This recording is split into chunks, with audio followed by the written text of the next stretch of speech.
আসসালামু আলাইকুম। আজকে আমরা ইসলামের দৃষ্টিতে যৌনতা সম্পর্কিত 5টি প্রশ্নোত্তর জানব।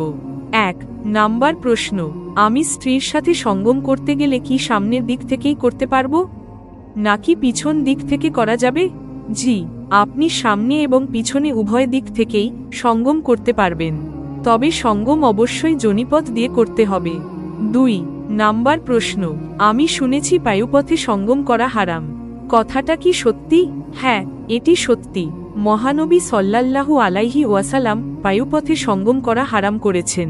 3 নাম্বার প্রশ্ন, আমার স্বামী প্রায়ই আমার সাথে জোর করে সঙ্গম করে, কিন্তু তখন আমার সঙ্গম করার ইচ্ছা থাকে না, এক্ষেত্রে কি করণীয়?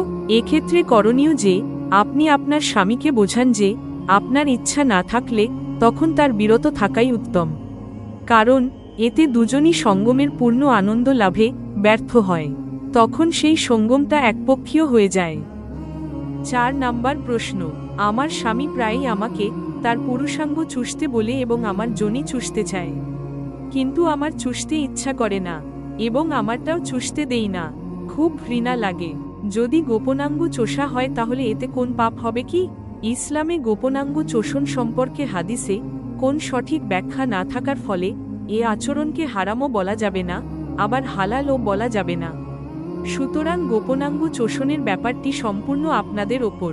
5 নাম্বার প্রশ্ন, আমার হস্তমৈথুন করার অভ্যাস আছে, এটা কি পাপ?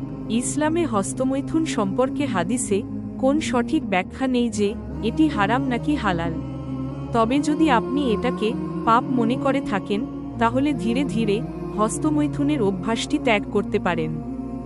নিয়মিত এরকম আরও ভিডিও পেতে আমাদের লাইক, ফলো ও সাবস্ক্রাইব করে রাখুন।